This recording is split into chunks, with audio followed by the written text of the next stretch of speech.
Speculation is a very complex issue, and it has had a bad reputation because people have blamed it for high prices of all commodities, but especially oil.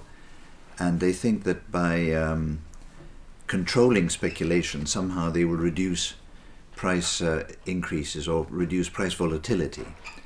But in fact, one needs to take various steps before one gets to that conclusion.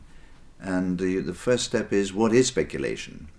And speculation is typically when someone is buying or selling, typically in the futures markets, but you can also buy and sell in the physical markets.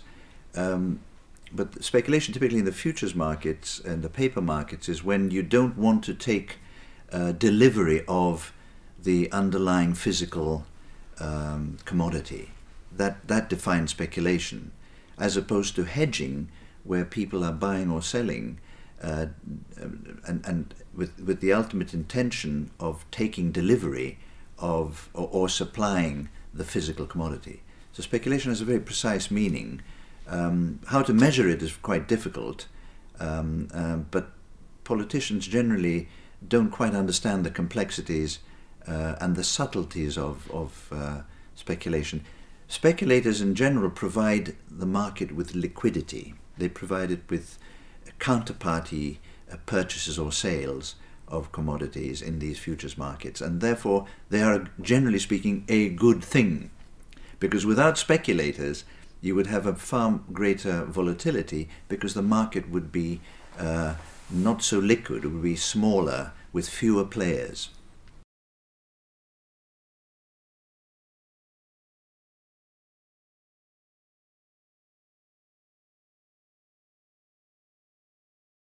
Again, this is another very big question. The evidence is not conclusive.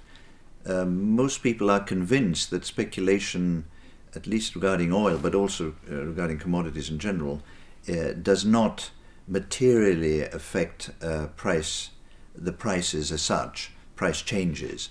It's basically fundamentals.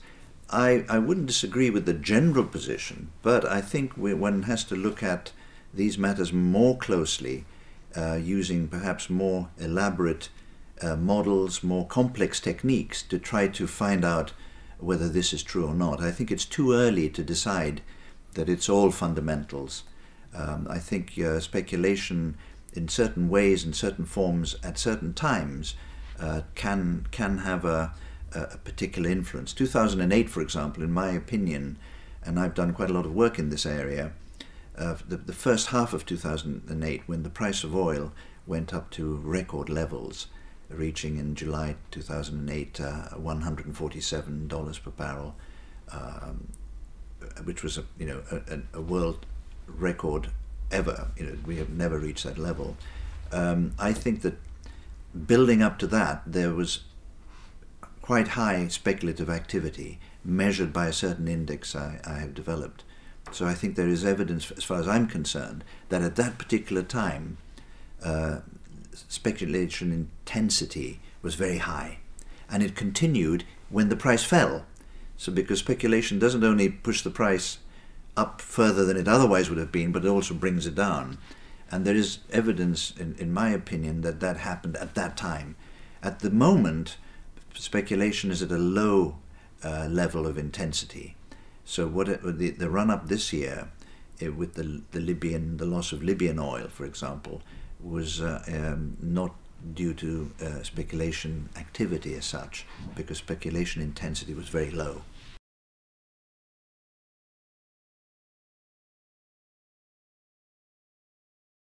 When the price of oil went up to very high levels, and many people came forward with the idea that this is because the world is not finding enough oil, and it is reaching its peak of oil production potential, if you like.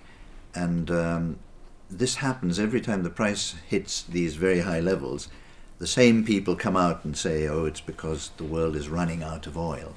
I personally have done a lot of work in this area over many years, going back to the 80s, and I I can only tell you what I've done in my work, that I don't think we're certainly not near peak oil.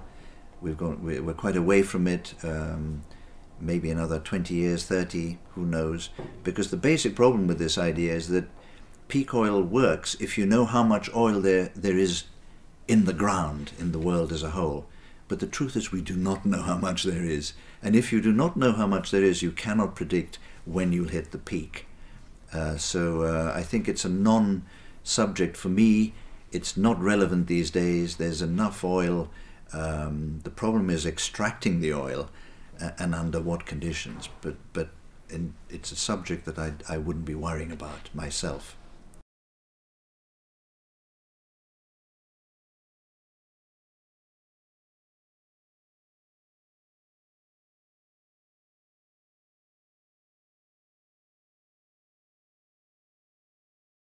Well, if you mean access to energy, free access to energy at reasonable prices, high oil prices, certainly where they are today, does not satisfy that criterion. And this is fairly obvious that the price is constrained through OPEC to be much higher than it otherwise would have been. This is affecting other forms of energy because they are interlinked. And therefore, it's keeping the world from enjoying a more, faster development and probably more sustainable in the long run. So I think it's fairly obvious that that is not the case. Sustainable development will not come through this with these high prices.